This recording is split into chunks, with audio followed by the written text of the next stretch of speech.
আসসালামু আলাইকুম। Adobe Photoshop এবং অ্যাডোবি ইলাস্ট্রেটর টিউটোরিয়ালের আজকে দ্বিতীয় পর্বে আপনাদের স্বাগতম জানাচ্ছি। আজকে আমরা অ্যাডোবি ফটোশপের লেয়ার সম্পর্কে ভালোভাবে জানবো। সেক্ষেত্রে আমরা একটা শীতল পাটি ডিজাইন করব। শীতল পাটি আপনারা সবাই ব্যবহার করেছেন। নর্মালি শীতল পাটি বিভিন্ন কালারের হয়ে থাকে। আমরা একটা বিভিন্ন কালারের মিক্স ব্যবহার করার মতো এবং লেয়ার ব্যবহার করার মতো শীতল পাটি ডিজাইন করবো। চলুন আমরা যে ডিজাইনে চলে যাই। ফাইল থেকে আমরা প্রথমে নতুন একটা ফাইল ওপেন করবো। আমি ফাইল থেকে নিউতে গেলাম। নিউ থেকে এখানে নাম দিলাম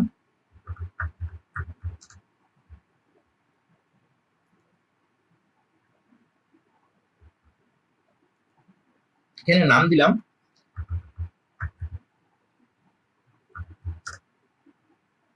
ডিজাইন 1 নামে নাম দিলাম। এটা 1920 আছে এবং এটাও রেখে দিলাম। আর বাকি সেম টু সেম রেখে দিলাম। ক্রিয়েট ক্লিক করলাম, একটা নতুন ফাইল ক্রিয়েট হয়ে গেল। এই মুহূর্তে আমাদের ডান পাশে লেয়ার 1 নামে একটা অপশন আছে। আমরা লেয়ার 1 ঠিক রাখলাম। এখান থেকে আমরা একটা রেক্টাঙ্গেল মার্কিং টুল নিব, কারণ আমরা জানি শীতল পাটিতে অনেকগুলো পাটি পাটি বাস থাকে। তাহলে একটা রেক্টাঙ্গেল মার্কিং নিলাম। এটা ওয়াইড হচ্ছে 46 নেওয়া হয়েছে এবং হাইট হচ্ছে 1080। 46 না, আমি মোটামুটি 49 নিলাম। 49 নেওয়ার পর অল্টার করে ব্যাক স্পেস দিলাম। এটার কালার হয়ে গেল রেড। এই মুহূর্তে আমি রেড কালার চাই না, আমি আসলে মাদুরের কালার, যেমন নর্মালি আমরা একটা শীতল পাটি বা মাদুর ডিজাইন করছি, মাদুরের একটা কালার আমি ডিজাইন করবো। অল্টার করে ব্যাক স্পেস দিলাম। আসলে মাদুরের কালারটা আমরা দিয়ে দিচ্ছি। এই এই ডিজাইনটা লেয়ার 1 এর ডিজাইন হচ্ছে। লেয়ার 1 কে আমরা ডুপ্লিকেট তৈরি করব। রাইট ক্লিক করে ডুপ্লিকেট লেয়ার লেয়ার 1 করব। এভাবে আমরা যদি ডুপ্লিকেট লেয়ারের শর্টকাট হচ্ছে কন্ট্রোল ধরে যে আমরা 20 বার চাপবো, 20 বার। তাহলে ডুপ্লিকেট লেয়ার টোটাল তৈরি হবে হচ্ছে 18 বার, 19 বার হয়ে যাচ্ছে। কিছু ডিলিট করে দিই আমরা এখান থেকে। জাস্ট ক্লিক করলাম এবং ডিলিট বাটন চাপতেছি, কিছু আমি ডিলিট করে দিলাম। সর্বশেষ যে ডিজাইনটা আছে তার উপরে আমরা কার্সর নিয়ে গেলাম। সর্বশেষ যে লেয়ারটা আছে সেই লেয়ারের উপরে আমরা কার্সর নিয়ে যাব এবং ক্লিক করব।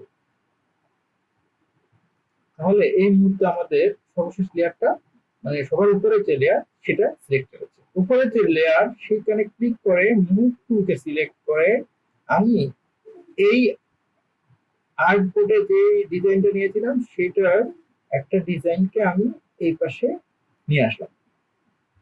এখন উপর থেকে নিচে পর্যন্ত শিফট চেপে ধরে জাস্ট কার্সর ঘুরিয়ে সিলেক্ট করলাম।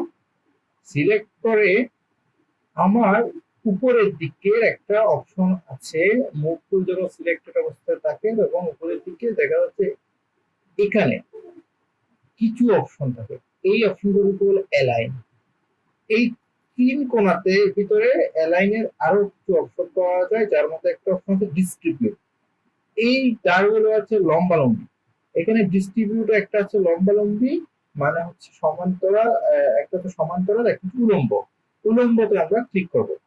তাহলে উলম্বতে ক্লিক করলে আমাদের এই ধরনের একটা অপশন তৈরি হবে। কিন্তু শীতল পাটিতে আসলে এত বেশি থাকে, অনেক সময় কম থাকে। আচ্ছা, যাই হোক, কম বা বেশি হোক, আমরা এখানে একটা শীতল পাটি এই ধরনের একটা ডিজাইন নিয়ে নিলাম। এখন আমরা এইখানে কোনো কাজ করব না, নতুন একটা লেয়ার নিয়ে নিব। আমরা জানি নতুন লেয়ার যদি আমরা নিতে চাই তাহলে আমরা লেয়ার নিই এখান থেকে নিউ লেয়ার। তাহলে আমরা একটা নতুন লেয়ার পেয়ে গেলাম। এই লেয়ারের নাম হলো লেয়ার 3।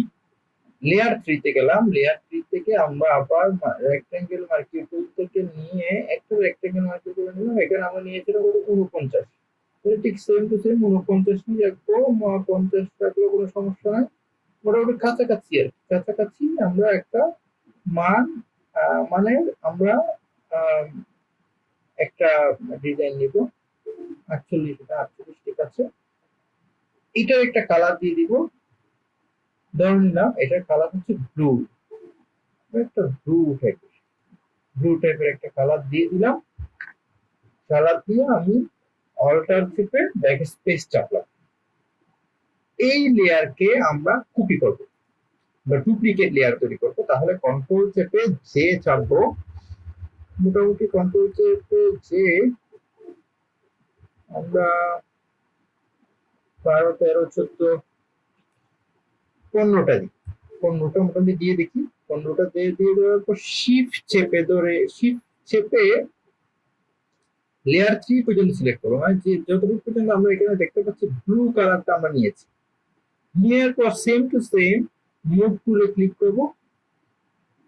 সরি, আমরা সবার উপরে যে লেয়ারটা আছে সেটাকে সিলেক্ট করব। সিলেক্ট করার পর আমরা মুভ টুলে ক্লিক করব এবং একটাকে আমরা ধরে নিচে নিয়ে আসবো, কিছু ফাঁকা রাখবো এবং নিচে নিয়ে আসবো। এখন উপর থেকে নিচের দিকে এসে লেয়ার 3 পর্যন্ত আমরা সিলেক্ট করবো। উপরে এটাকে সিলেক্ট করা অবস্থায় শিফট চেপে লেয়ার 3 পর্যন্ত আমরা কপি করবো। শিফট চেপে লেয়ার 3 মানে যতটুকু পর্যন্ত ব্লু আছে ততটুকু কপি করলাম। এখন 3 ডটস এ গেলাম, গিয়ে আমরা আমাদের এখানে এগুলো সমান্তরাল রেখা, সমান্তরালে ক্লিক করলাম। সমান্তরালে ক্লিক করার পর এখানে দেখা যাচ্ছে একটা পার্টি একটা ভাব অলরেডি চলে আসছে। এই মুহূর্তে আমরা এই পার্টির উপর থেকে কিছু অংশ ডিলিট করে দেবো, কারণ আমাদের পার্টিগুলো আসলে এই ধরনের হয় না, একটার মধ্যে একটা ঢোকানো থাকে। যারা পার্টি বুনে তারা জানে যে একটা পার্টির এই ধরনের সুতাগুলো একটার মধ্যে আর একটা বুনন অবস্থা থাকে। তাহলে এটা বুনন অবস্থায় ডিজাইনটা বুনন অবস্থায় নিয়ে আসতে হবে। সেক্ষেত্রে আমি প্রথম উপরে এটাকে সিলেক্ট করবো, এটা হচ্ছে লেয়ার 1। কন্ট্রোল চেপে এই লেয়ার 1 এর যে সাদা অংশ আছে এই পাশে, এটাতে আমি একটা ক্লিক করব। ক্লিক করলে দেখবো এই জিনিসটা হচ্ছে সিলেক্টেড অবস্থায় হয়ে যাচ্ছে। এখন আমি প্রথমটা বাদ দিয়ে দ্বিতীয়টা ক্লিক করব এবং ডিলিট বাটন চাপবো। এরপরে দেখা যাচ্ছে এখানে দ্বিতীয়টাতে ডিলিট হয়ে গেল। তৃতীয়টা বাদ দিয়ে চতুর্থটা ডিলিট চাপবো, পঞ্চমটাতে ডিলিট, ষষ্ঠটাতে ডিলিট, এভাবে একটা বাদ দিয়ে আমি ডিলিট করে দিব। একটা বাদ দিয়ে আমি ডিলিট করে দিব। যেহেতু নিচেরটা সিলেক্টেড আছে, সেটার উপরে যাই কিছু থাকুক না কেন সেটা অবশ্যই ডিলিট হয়ে যাবে। আমি যদি এই জিনিসটা সিলেক্টেড আছে, আমি এখন কন্ট্রোল ডি চাপবো, মানে ডিসিলেক্ট করে দিলাম। তাহলে এখানে কোনো সিলেকশন আর রইল না, ডিসিলেক্ট হয়ে গেল। এখন আমি দ্বিতীয় লাইনে দেবো। দ্বিতীয় লাইনে ক্লিক করলাম, কন্ট্রোল চেপে আবার লাইন 1 এ কপি করলাম। কপি করার পর এখানে কাটছিলাম আমি দ্বিতীয় লাইনটা, সুতরাং এখানে আমি ক্লিক করব এবং ডিলিট করব। প্রথম লাইন, তৃতীয়, পঞ্চম, সপ্তম, ক্লিক করলাম আর ডিলিট বাটন চাপছি। ক্লিক করতেছি আর ডিলিট বাটন চাপতেছি। কিবোর্ডের যে ডিলিট বাটন আছে সেই ডিলিট বাটনটা আমি ক্লিক করতেছি আর চাপতেছি, ক্লিক করতেছি আর চাপতেছি। এটাই হচ্ছে কাজ। তারপরে তৃতীয় নাম্বারটা কন্ট্রোল ডি আবার দিলাম, তৃতীয় নাম্বারটা সিলেক্ট করলাম, কন্ট্রোল চেপে ক্লিক করলাম। এখানে প্রথমটাতে আমি গতবারে ডিলিট করেছিলাম, এবার আমি দ্বিতীয়টাতে ডিলিট করব। Select, select delete, select delete, select delete, select মানে ক্লিক করা আর কি, ক্লিক করা, ডিলিট, সিলেক্ট করে ডিলিট করলাম, সিলেক্ট করে ডিলিট করলাম, সিলেক্ট করে ডিলিট করলাম, সিলেক্ট করে ডিলিট করলাম।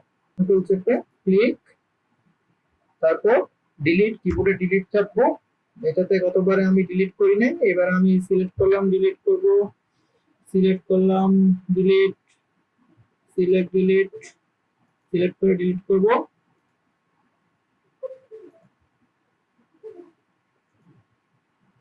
সিলেক্ট করে ডিলিট করব, সিলেক্ট করে ডিলিট করব। আপনারা অবশ্যই বুঝতে পারছেন। আমি কিভাবে সিলেক্ট করতেছি এবং কিভাবে আমি ডিলিট করতেছি। তাহলে সিলেক্ট করতেছি আর এখন আমি এই লাইনটা সিলেক্ট করলাম, সিলেক্ট করার পরে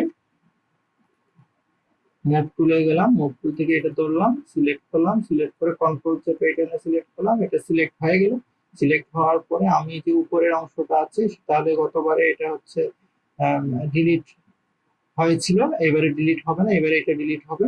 দ্বিতীয় নম্বরটা ধরলাম, ধরে ডিলিট বাটন চাপলাম, তৃতীয় চতুর্থ নম্বরটা ধরে ডিলিট বাটন চাপলাম, পঞ্চম ডিলিট, এভাবে আমি ডিলিট বাটন চাপলাম, এভাবে ডিলিট বাটন চাপলাম, এবার ডিলিট বাটন চাপলাম এবং শেষ পর্যন্ত আমাদের একটা শীতল পাটি দেখা যাবে, শীতল পাটি ডিজাইন হয়ে গেল। তাহলে এই লাইনটা এবারে ধরলাম, কন্ট্রোল চেপে আমি এখানে এটাকে সিলেক্ট করলাম, সিলেক্ট করার পরে এটা দেখা যাচ্ছে বরাবর কাটিনি, তাহলে এবারে আমরা এই অংশটা কেটে নিব, এই অংশটা কেটে নিব, চতুর্থ অংশ কেটে নিব, কেটে নিব, মানে একটা পর পর একটা আমরা জাস্ট ডিলিট করে যাচ্ছি, একটা পর পর আমরা জাস্ট একটা ডিলিট করে যাচ্ছি। যদিও কাজটা অনেক মনে হবে টাইম কনজিউমিং, অনেক মনে হবে যে অনেকের কঠিন মনে হতে পারে, কিন্তু এই কাজটা যে শিখবে সে অন্তত পক্ষে এতটুকু বুঝে ফেলবে যে একটা লেয়ার আরেকটা লেয়ারের উপর কিভাবে কাজ করে। একটা লেয়ার যেমন এটা নিচে একটা লেয়ার আছে, উপরে আরেকটা অনেকগুলো লেয়ার আছে, তাহলে নিচে একটা লেয়ারের উপর অনেকগুলো লেয়ার, তাহলে আমরা প্রত্যেকটা যেমন আমি এই থেকে লেয়ার সিলেক্ট করছি তাহলে লেয়ার 2 কপি এটা সিলেক্ট হয়েছে, কিন্তু আমি যখন এটাকে ডিলিট করব তখন আমি যখন এটাতে ক্লিক করলাম তখন আমি এখান থেকে দেখতে পাবো এখানে লেয়ার 4 কপি টুতে অটোমেটিকলি আমার সিলেকশনটা চলে আসছে। তার মানে আমরা একটু বুঝতে পারছি, নিশ্চিত হয়ে যাচ্ছি যে এখানে প্রত্যেকটা লেয়ার আলাদা আলাদা কাজ করতেছে এবং একটা লেয়ার আরেকজন লেয়ার চেয়ে স্বাধীন এবং সম্পূর্ণ স্বাধীনভাবে সে কাজ করতে পারছে। আমরা যদি লেয়ার না নিতাম তাহলে কোনো অবস্থাতেই স্বাধীনভাবে কাজ করতে পারতো না। তাহলে আমরা এর মাধ্যমে আমরা একটা বিষয় আমাদের কাছে ক্লিয়ার যে লেয়ার অবশ্যই নিতে হবে। এখন এই ফাইলটা আমি কিভাবে সেভ করবো, এটা আমি সেভ করতে চাই, আমি আমাদের এখানে অনেক রকম ভাবে সেভ করা যেতে পারে। যেমন কন্ট্রোল এস যদি দিই তবে এই ডিজাইন যে ডিজাইনটা এসেছে সেটা কোথায় ডিজাইন করব তা আমার এখানে দেখাচ্ছে, সেটা আমি হয়তো ডেস্কটপ সিলেক্ট করে দিতে পারি, ডেস্কটপ সিলেক্ট করে ডেস্কটপে আমি ডিজাইনটা সেভ করতে পারি। এই মুহূর্তে আমি চাচ্ছি এটা ইমেজ হিসেবে চাচ্ছি, ইমেজ হিসেবে যদি চাই তাহলে ফাইল থেকে আমাদের এখানে যেতে হবে এক্সপোর্ট, একটা অপশন আছে সে এক্সপোর্টে, তাহলে এক্সপোর্ট থেকে আমরা যাব save for web, save for web, যেহেতু ওয়েবের জন্য আমি এই ডিজাইনটা তৈরি করব সুতরাং আমি এখানে যাব save for web. Save for web থেকে জেপিজি হাই কোয়ালিটি এই জিনিসগুলো ঠিক থাকলো, এই জিনিসগুলো ঠিক থাকার পর আমি জাস্ট এখানে সেভে ক্লিক করব, সেভে ক্লিক করলে আমাদের নাম দিতে বলবে, আমি ডেস্কটপে একটা নাম দিয়ে এই জিনিসটাকে সেভ করব। ডেস্কটপে আমি ডিজাইন 1 নাম দিয়ে এই জিনিসটাকে সেভ করলাম, তাহলে আমার কম্পিউটারের যে ডেস্কটপ আছে সেই ডেস্কটপে যদি যাই তাহলে আমি সেই ডিজাইনটা দেখতে পাবো।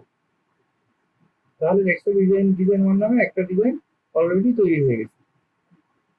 এটাই হচ্ছে আজকের লেকচার, আপনাদের সাথে আজকের লেকচার এতটুকুই। এখন আপনাদের কাজ হচ্ছে এই ধরনের একটা ডিজাইন ভিন্ন ভিন্ন কালারের, আপনার কালারের স্কেল ভিন্ন ভিন্ন তৈরি করে আমার এই কমেন্ট বক্সে দেওয়া, যার মাধ্যমে আমি বুঝতে পারবো যে স্টুডেন্টরা শিখতেছে, স্টুডেন্টরা কিছু না কিছু কোনো কাজ করতেছে।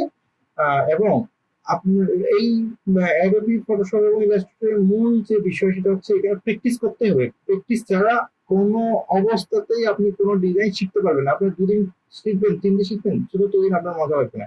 আপনি যখন প্র্যাকটিস করবেন তখন আপনার প্রতিদিনই আপনার ভালো লাগবে। সুতরাং আপনারা নিয়মিত প্র্যাকটিস করেন। আজকের কাজ এতটুকুই। আজকের যে ধারণা সেটা হচ্ছে বিভিন্ন লেয়ার নিয়ে একটা শীতল পাটি ডিজাইন করা।